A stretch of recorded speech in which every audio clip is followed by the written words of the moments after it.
Shalom. Shalom. Bapak Ibu ini kasih Tuhan Yesus, sama-sama kami mengundang Bapak Ibu, kita sama-sama bangkit berdiri. Kita berdoa memulai ibadah pada sore hari ini dengan berdoa syafaat. Bapak, kami mengucap syukur kepada Engkau Tuhan Yesus kalau kami boleh ada sampai hari ini.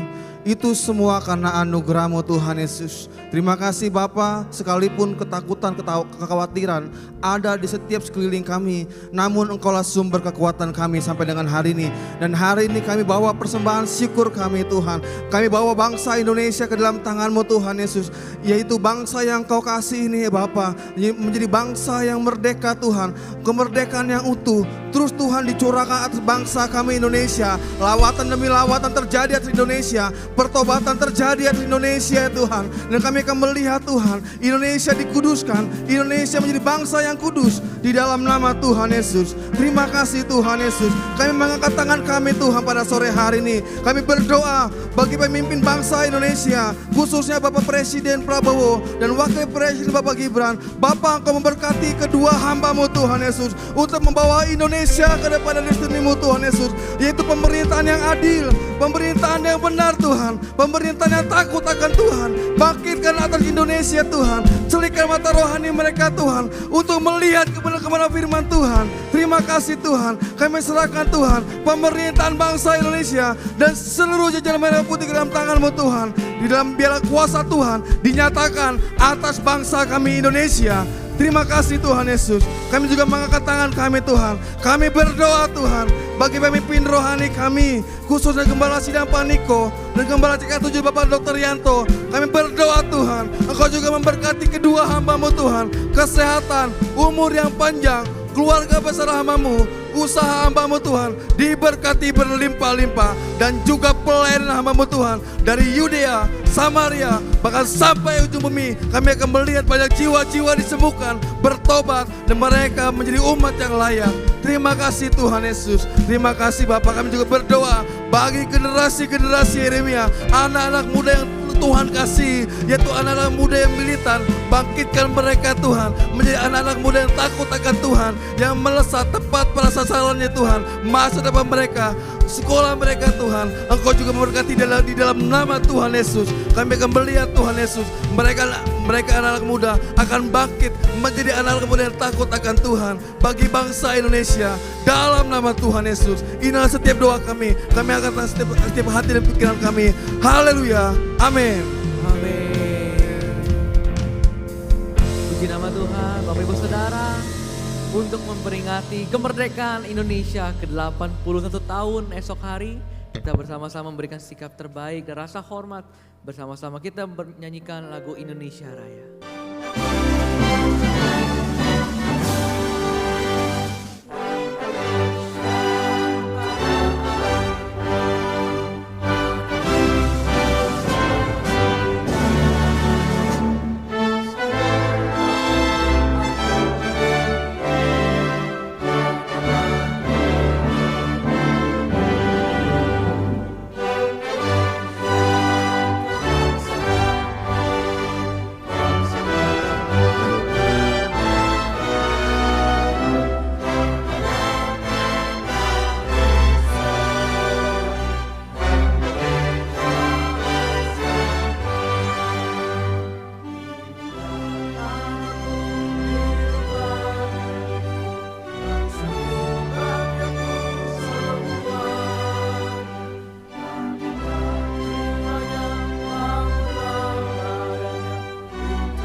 Shalom jemaat GBI PRJ.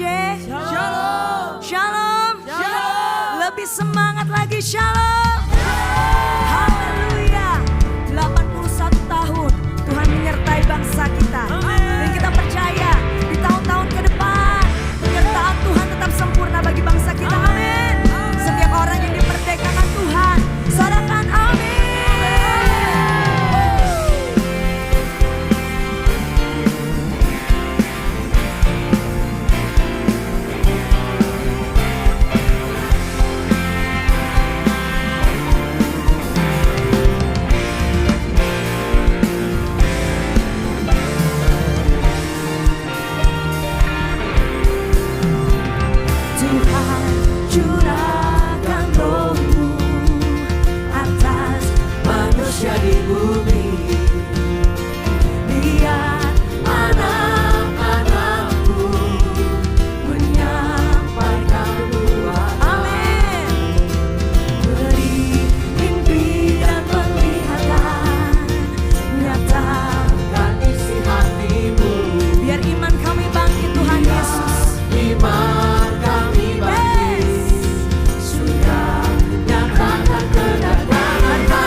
boleh katakan amin. Boleh katakan haleluya. Saya percaya 81 tahun negara kita berdiri. Arti dari penyertaan Tuhan yang sungguh luar biasa. Amin. Sorakan sama-sama tepuk tangan bagi dia. Come on.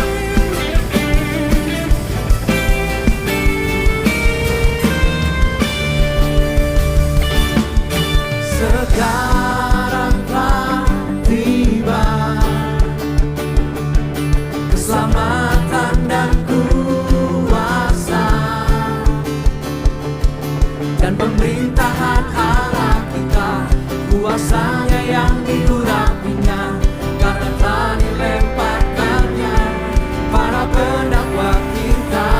Sama-sama dengan iman mau katakan sekarang telah tiba keselamatan dan kuasa dan pemerintahan Allah kita, kuasanya yang diurapinya karena telah dilemparkannya para pendakwa kita. Sama-sama saudara, oleh darah anak domba, semuanya oleh kesaksian kita,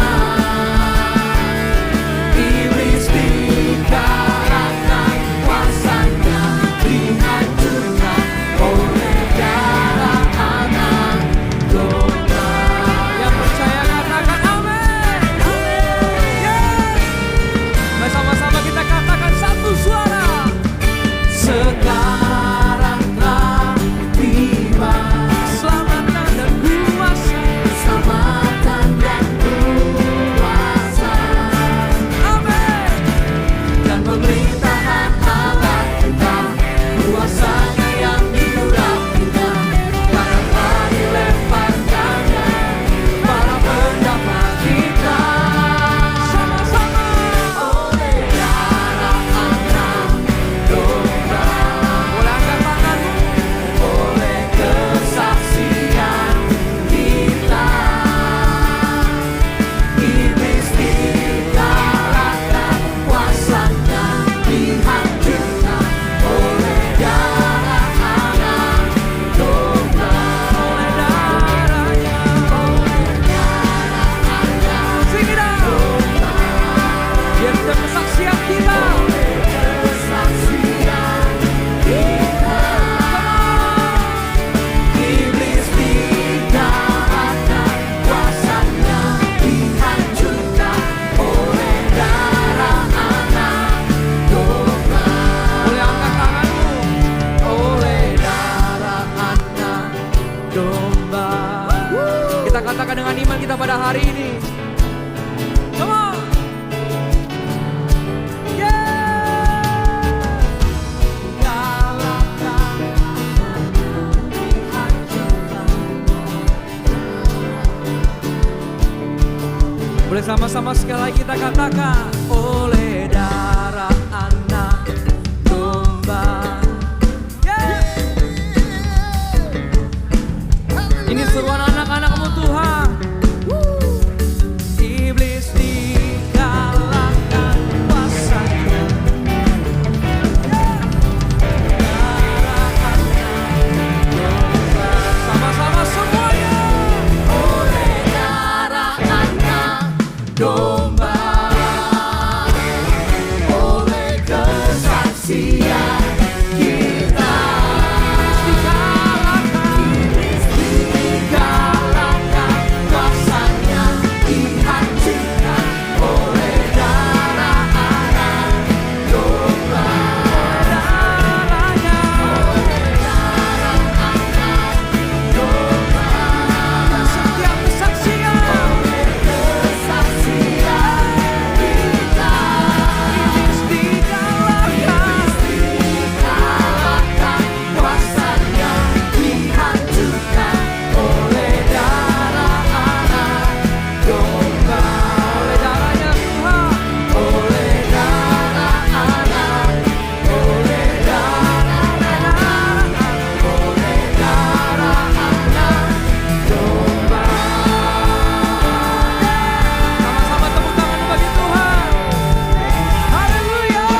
Saya percaya satu hal seperti ini.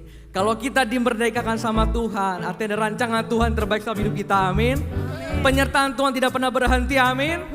Boleh mungkin sama-sama kita katakan hari ini satu nafas, merdeka. Merdeka. Sekali lagi, merdeka. Merdeka. Lihat kanan kirimu, lihat kanan kirimu, boleh katakan merdeka.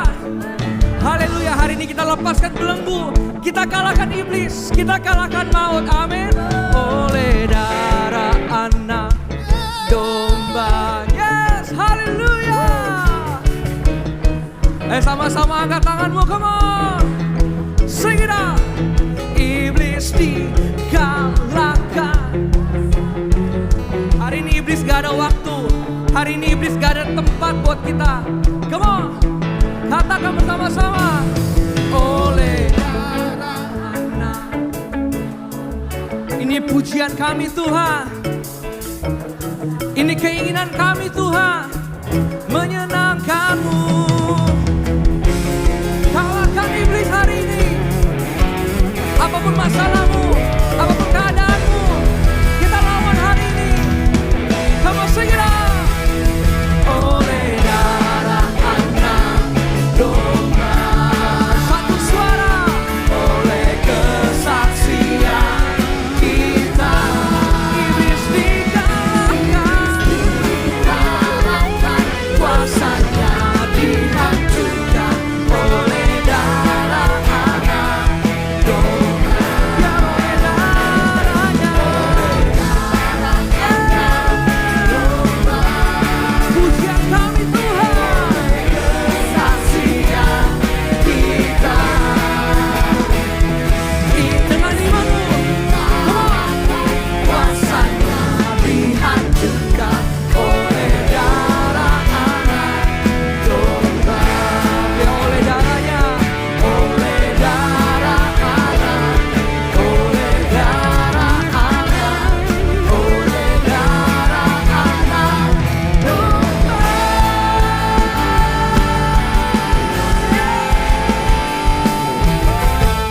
Kasih sorak-sorai terbaik buat Tuhan. Haleluya. Boleh sekali lagi tanpa musik kita katakan satu suara, merdeka. Merdeka. Merdeka. Haleluya. Silakan duduk Bapak Ibu Saudara dalam hadirat Tuhan. Bersukacita pada hari ini, amin. Yes. Pada kesempatan yang berbahagia pada sore hari ini, kami rindu menyambut jiwa baru. Apakah ada yang baru pertama kali hadir khususnya ibadah Raya 5 ini? Boleh lambaikan tanganmu. Jangan malu-malu saudara, kami rindu berkenalan dengan Bapak Ibu Saudara. Puji nama Tuhan, semua jemaat yang setia, amin.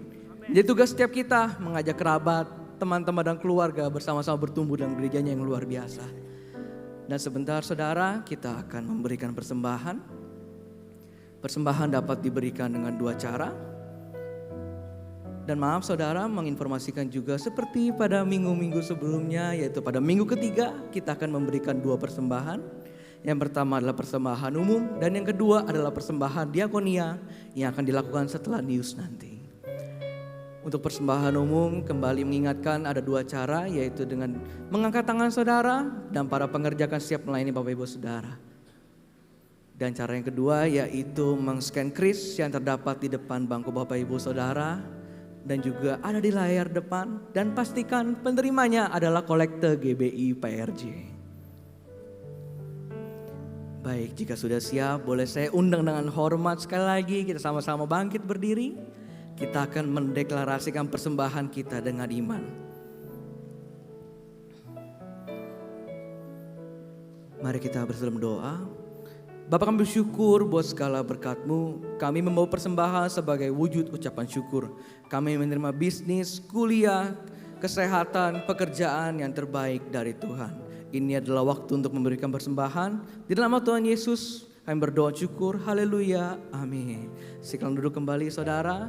Selagi memberikan kita akan mendengarkan news untuk seminggu ke depan. Tim multimedia kami persilahkan.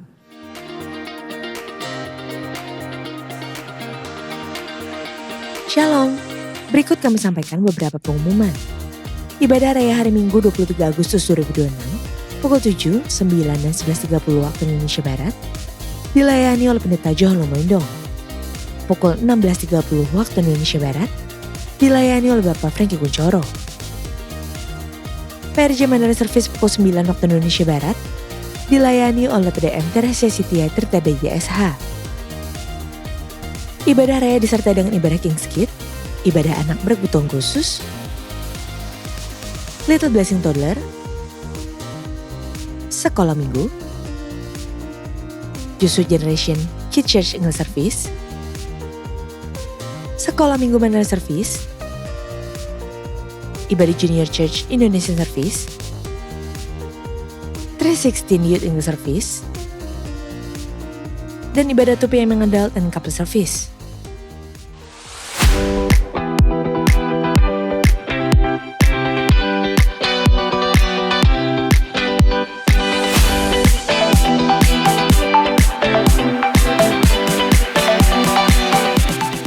Halo, kita dari Filosofi Teduh. Tanggal 20 Agustus nanti, Women of Integrity dari GBI PRJ CK7 akan merayakan 18th anniversary. Dan Filosofi Teduh akan merayakan bareng kalian, memuji dan menari bersama. Yuk, bareng kalian. Let's go, see you.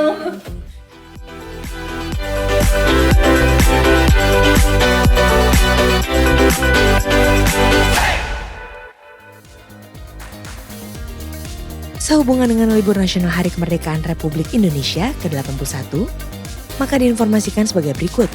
CK7 Bible Study online dan doa fajar pada hari Senin 17 Agustus 2026 diliburkan. Dan aktif kembali pada hari Selasa 18 Agustus 2026. Menara doa 24 jam wilayah Timur dan Barat tetap aktif seperti biasa.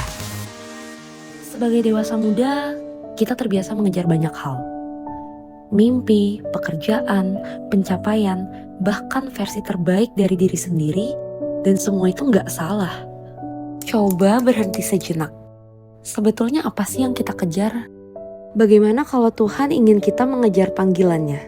Karena hidup bukan hanya tentang melangkah menuju apa yang kita inginkan, tetapi tentang belajar taat kepada apa yang Dia ingin kita lakukan. Menjadikan semua orang murid Kristus.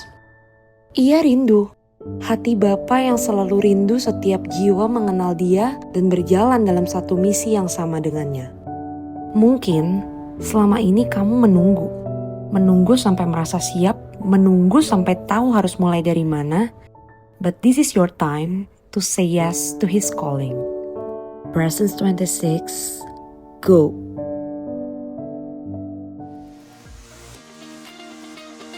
Unit pelayanan jemaat akan mengadakan penyerahan anak pada hari Minggu 23 Agustus 2026 pukul 11.30 waktu Indonesia Barat. Bagi Bapak Ibu yang ingin menyerahkan anak-anak, harap dapat segera mendaftarkan diri. Pendaftaran dibuka mulai tanggal 9 sampai dengan 18 Agustus 2026 secara online via www.gbprj.org. Untuk informasi lebih lanjut, dapat menghubungi kantor sekretariat depan setelah ibadah selesai. Untuk info lengkap seluruh kegiatan GBPRJ CK7, maka Bapak Ibu dapat follow sosial media GBPRJ baik di Instagram, TikTok, maupun Facebook. Sekian pengumuman pada hari ini. Terima kasih atas perhatian Bapak Ibu sekalian. Tuhan Yesus memberkati. Baik, shalom Bapak Ibu dikasih Tuhan Yesus. Seperti yang tadi sudah diinformasikan, kita memasuki minggu ketiga di mana di bulan Agustus ini kita akan memberikan persembahan diakonia. Baik, kami akan menyampaikan beberapa laporan selama sebulan penuh. Merupakan kesempatan bagi kita bersama-sama untuk menabur dalam bentuk diakonia. Ya Bapak Ibu Saudara, berikut untuk laporan untuk diakonia bulan Juli. Total penerimaan yaitu 191 juta sekian. Dan berikut juga kami paparkan untuk pengeluaran diakonia. Yang pertama itu bantuan sosial jemaat 99 juta sekian. Kegiatan misi gereja 81 juta sekian. Pelayanan sekolah 8 juta sekian. Bantuan biaya pendidikan jemaat sebesar 2 juta sekian. Dan total pengeluaran yaitu 191 juta sekian. dan juga telah terlaksana kegiatan misi edukasi. Yang pertama itu adalah pelayanan sekolah di TK Alpha Omega yang berlokasi di Tanah Tinggi Senen, Jakarta Pusat, dan TK Cerah berlokasi di Warakas, Semper. Kegiatan ini membantu anak-anak belajar bersama-sama berani untuk mengekspresikan diri, berbagi dan memahami bahwa mereka adalah pribadi yang berharga dan dikasihi Tuhan. Yang kedua juga kami informasikan itu kegiatan ibadah rohani Kristen di 8 SMPN dan SMKN sama dengan kegiatan ibadah yang berfokus pada pembacaan dan pemahaman Alkitab, doa dan pembentukan karakter Kristen. Yang ketiga itu adalah CCB Humble Pensacola. Pelayanan bersama ini memberikan kesempatan kepada anak-anak dan remaja dan istimewa untuk menikmati hadirat Tuhan dalam persekutuan, kegiatan kreatif serta penguatan iman. Berikut juga kegiatan misi sosial dan kesehatan yang telah terlaksana. Yang pertama itu adalah kunjungan rehabilitasi narkoba Yayasan Breakthrough Indonesia. Bersama-sama teman WL Singer dan pemusik, kami hadir di sana memberikan semangat serta pengharapan bagi penerima manfaat rehabilitasi di sana, sehingga mereka merasa diperhatikan, diterima dan dikuatkan dalam proses pemulihan. Kita mengadakan worship, sukacita bersama dalam bentuk games yang seru dan memperhatikan kesehatan peserta dan pengurus di sana dalam bentuk cek kesehatan atau mini MCU. Yang kedua, Bapak Ibu, kami mengunjungi panti asuhan Hati Bangsa. Kami hadir dengan membawa sukacita Tuhan, menabur kasih dan membawa titipan Bapak Ibu untuk anak-anak di sana. Untuk agenda berikutnya sebagai berikut kami sampaikan. Yang pertama adalah kegiatan pelayanan kesehatan untuk anak-anak PAUD Alpha Omega sekaligus orang tua mereka, yang bertujuan untuk membantu deteksi dini kondisi kesehatan anak dan orang tua. Selain itu, gereja juga akan mendukung salah satu TK atau PAUD di Jayapura. Yang kedua, agenda kegiatan donor darah di bulan depan. Yang ketiga, sebagai agenda rutinitas berbagi kasih dan kepedulian kepada warga binaan di Lapas Cipinang, Divisi Narkotika, serta agenda lainnya. Bapak Ibu, terima kasih telah menjadi bagian dari pelayanan ini. Dan kiranya berkat-berkat Tuhan selalu dilimpahkan. Sebelum memberi, mari sama-sama kita bersatu dalam doa. Bapa, kami bersyukur buat kebaikan-Mu, kami menerima semua hal daripada-Mu Tuhan. Dan kami memberi sebagian dari yang kami punya, sebagian yang kami punya lebih Bapa untuk orang-orang yang membutuhkan. Kiranya Tuhan yang bungkus setiap pemberian kami, biar hari ini semua pemberian yang kami berikan, semua untuk kemuliaan nama Tuhan, untuk orang-orang yang membutuhkan. Hanya dalam nama Tuhan Yesus, haleluya, amin. Selamat memberi saudara, dan sebentar kita akan menyaksikan untuk video diakonia selama sebulan Juli. Tim multimedia kami persilahkan.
Tuhan, Engkau baik.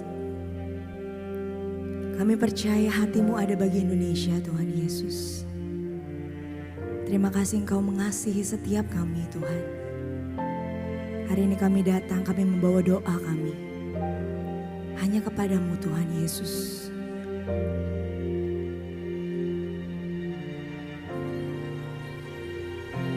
Kami umat-Mu rendahkan diri, sujud dan berdoa.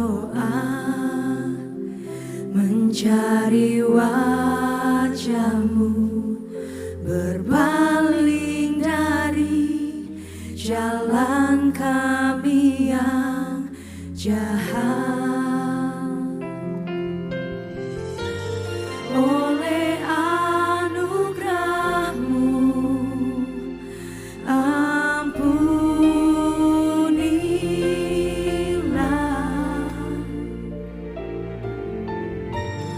Oleh anugerah-Mu,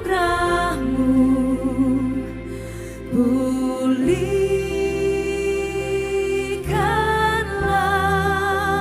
Tuhan, pulihkan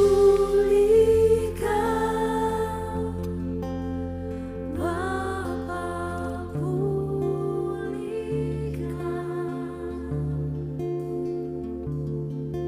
kembalikan bangsa kami Kami percaya Engkau memulihkan kami, Tuhan Yesus. Pulihkan, ampunilah, ampuni bangsa kami, Tuhan Yesus.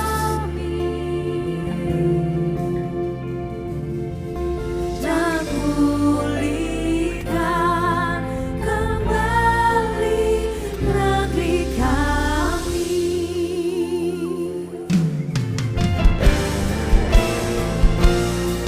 Mari sama-sama kita nyatakan. Kami umat-Mu, rendahkan diri, sujud dan berdoa. Kami mencari wajah-Mu, Tuhan Yesus. Berbalik dari jalan kami yang jahat. Oleh anugerah-Mu,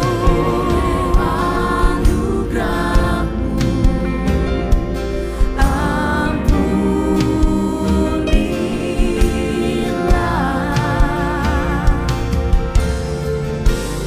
Oleh